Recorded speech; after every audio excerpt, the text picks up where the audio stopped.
Hey guys, Bart from TST Industries here. In this video we're going to show you how to install the TST Industries Fender Eliminator on a GSX-S1000F.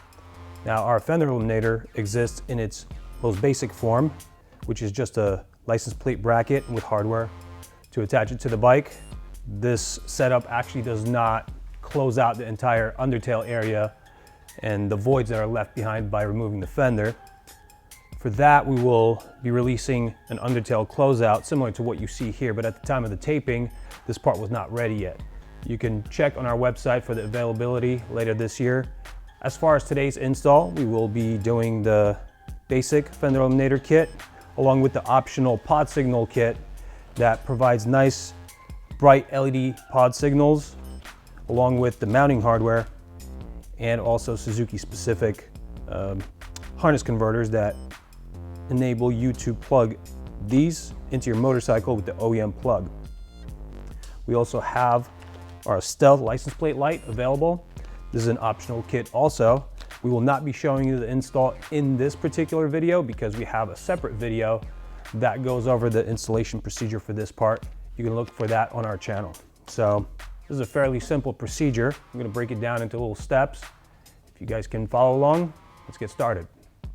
So in the first step, we will be removing the license plate off the bike and retaining the hardware that holds the license plate on. This hardware will be reused after we remount the license plate using the TST Industries kit.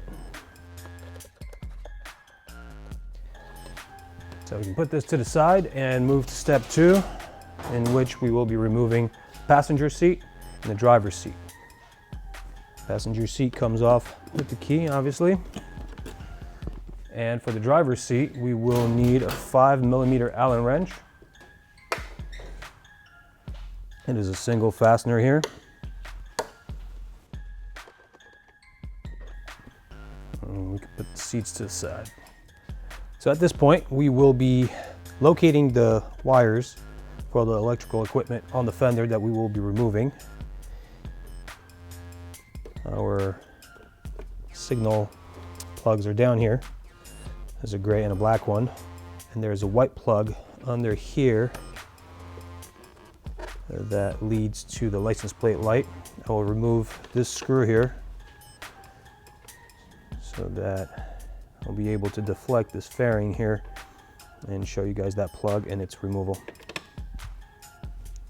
Now that I have access here, I can get to this white plug, and all of these plugs are actually the same. I just slipped it off. Pry up on the tab and withdraw the male component. It's the same on the signal plugs. And now all of these are free. What I'm going to do is loosen up this reclosable wire tie just enough to be able to slip all of these wires back.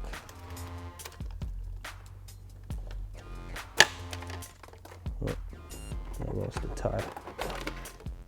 I'm gonna quickly put it back into place so I don't lose its placement. All right, and now these wires go around this subframe component here. Pull them back. All right, so got the 2 signals and the license plate light leads. Those are ready to be withdrawn as soon as the fender is unbolted and lowered. So to do that, now we'll jump to the bottom of the bike and remove these 4 fasteners here from the bottom, and that will allow us to remove the fender assembly.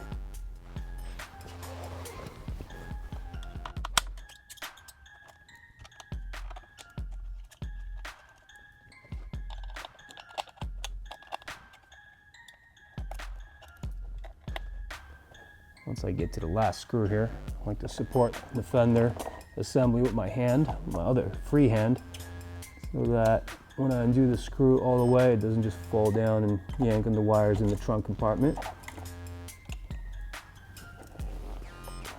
And after all 4 fasteners are out, this guy's ready to come down. I'm just gonna make sure that I don't rip off any of these plugs. I'll just push them in from the top. Now the fender's free. put it to the side. All right, so now we will mount the TST Industries Fender Eliminator onto the bike. It comes with 2 screws and 2 washers. We will take one of each, arrange it like this, insert it into the slots of the Fender Eliminator, and align this with the rear holes left behind by your fender.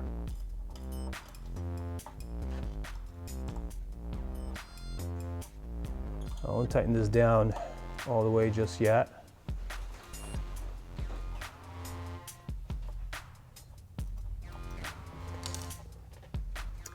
While the system is still loose, I will do the other side with the other set of fasteners.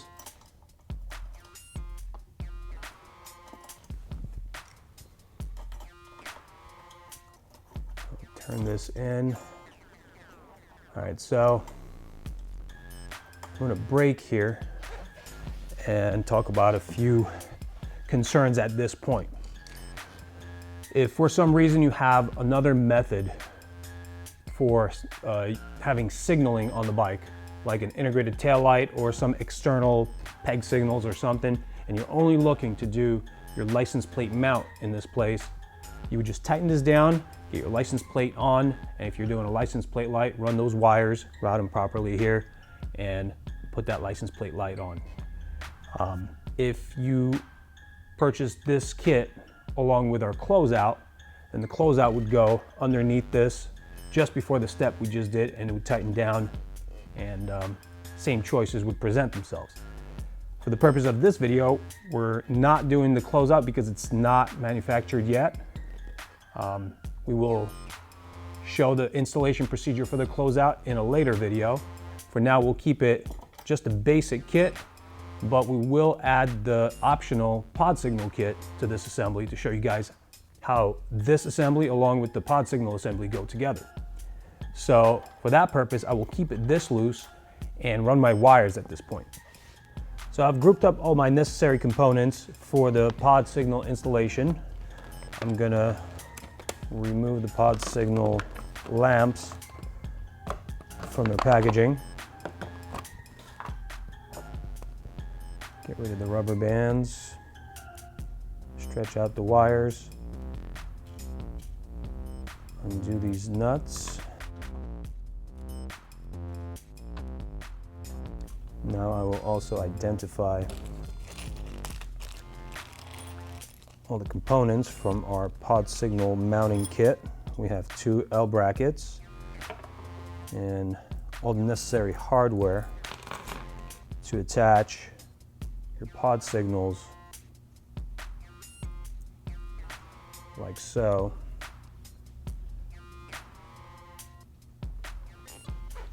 To the back of your license plate mount, right behind the license plate. So now what we'll need to do is pre-configure the L brackets onto the signals.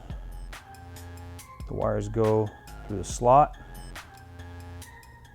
The nut goes back on flange first.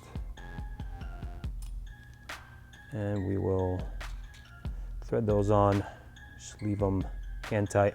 I want to preserve some adjustability so we could fine tune the rotation here so we could face these towards the rear perpendicular to the ground. We'll do that for both signals.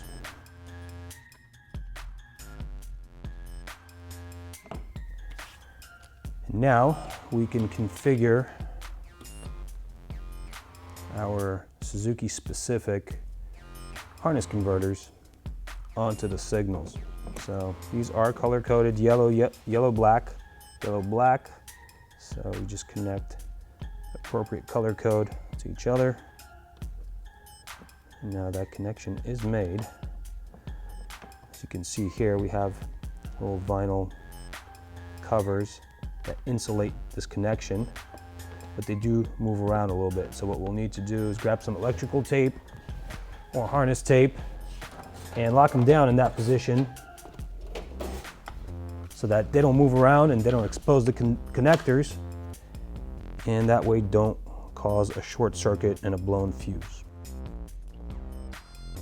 Just throw a couple windings of tape around them and make sure that they're locked in the position that fully insulates the connectors underneath.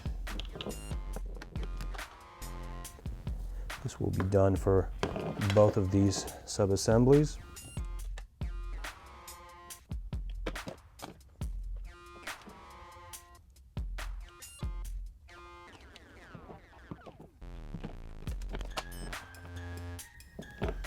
Now we can actually mount them up here. So here is why we left the system loose. We'll need to route the wire from the back of the license plate mount through the top around the license plate mount and into the hole that leads into the trunk here. All right, so I actually didn't leave enough room to pass the plug through, so I'm going to back this up just a little bit. And now we have enough room to pass the plug this way and into the trunk. All right, just adjust it to length for now. We'll fine tune the adjustment later. Grab the other side signal and do the same with that one. All right. And if we were to route the license plate light wire at this point, it would just depend what sort of a license plate you are using with the system. If you are using one of our stealth kits, the stealth kit sits in front, or rather in back of the license plate mount, forward of your license plate if you're looking at the license plate like this. So what we do in this case, we route the wire through the triangle and back up to the top like we did with the signal wires, and then into the trunk compartment. You can see more details on how to wire up this license plate in its installation video. We will not do that in this video because we want to keep it nice and short and concise. So if you guys need help with the license plate light beyond just the routing, you can watch that video. For now, I will just get these nice and snug. Bottom them out. Make sure that the bracket is center. All right, I still have adjustability here. All right, now we can mount these guys along with the license plate using the hardware that came in the pod signal mounting kit. We will configure a smaller washer onto the screw, put it through the license plate, fit the license plate and the bolt onto the license plate bracket, put one of these sub-assemblies on, use the larger washer on that, and one of the locking nuts with the star component. We'll go and fasten that together, making sure that the star component is towards the washer. As always, I tighten down just enough so that I don't have a lot of vibration going on, but I could still articulate everything and make my fine adjustments. So moving on to the other side, we're gonna basically repeat the procedure here. Screw, small washer, bring one of these assemblies, insert the L bracket hole over that screw, use a large washer,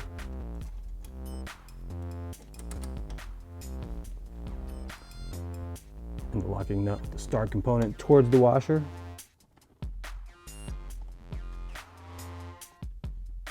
Now I'm going to start fine-tuning the positioning and level of all these components.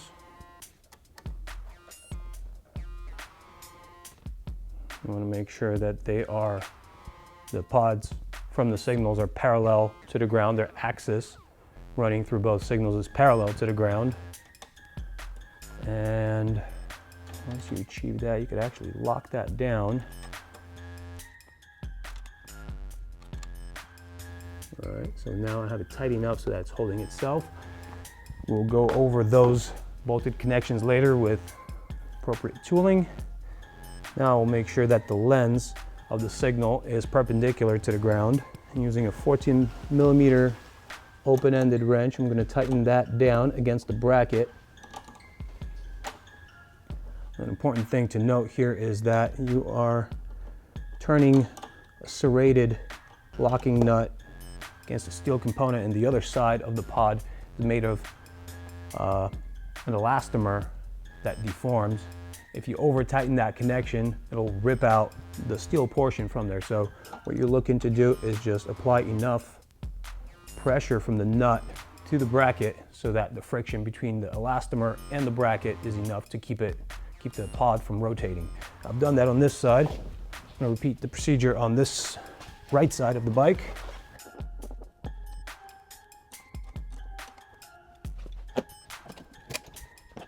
Now I'll just tighten down those bolted connections here from the license plate to the license plate bracket into the L brackets with the appropriate tooling.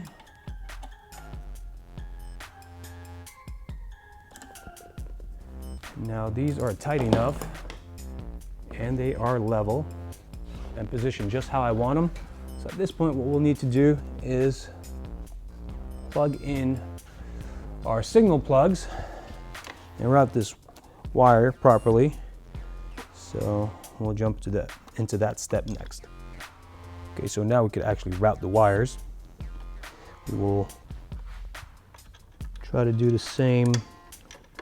accomplish the same routing as the OEM setup behind this subframe component here through this reclosable wire tie down under this fairing component. There is another reclosable cable routing component down here. It's actually the same one that your flash control module sits on. This one's really cumbersome with all these fairings still in place. If this is too complicated, you could just use a secondary wire tie and just tie off to something there. I just kind of like to do it the same way it was from a factory. Makes for a very neat installation here.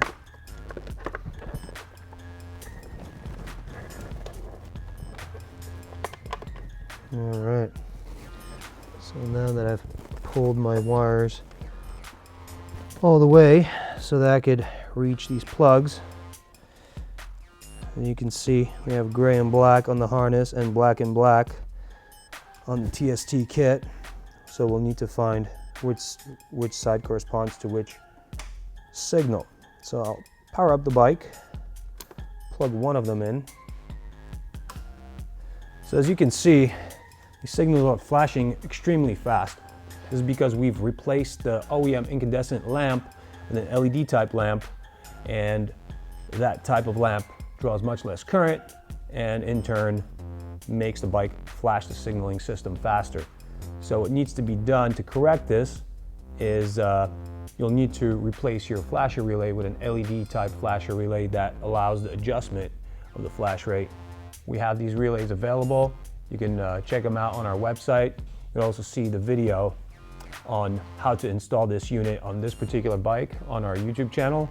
So I hope you guys will check that out. At this point, we'll just proceed to the rest of the procedure for the Fender Eliminator here. I'm gonna zip down on this reclosable wire tie so that we are actually holding our wires in place now, and they are locked down. All right. Now the last part here will be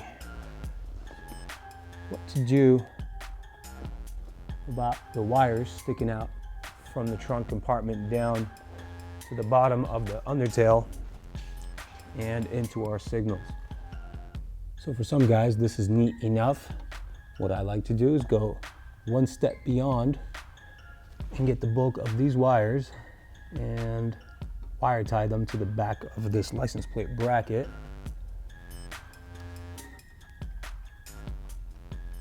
Like that.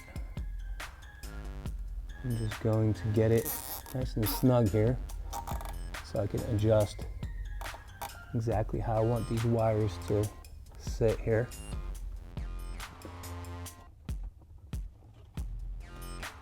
Alright, that looks pretty nice and even.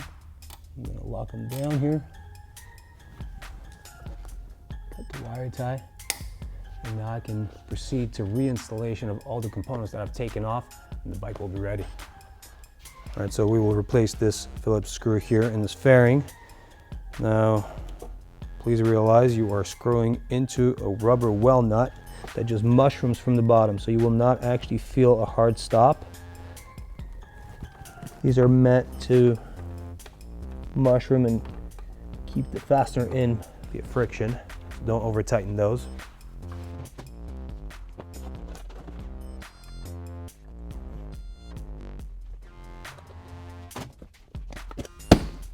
All right, so this installation complete. Bike is ready to go. Come check us out next time, guys. See you later.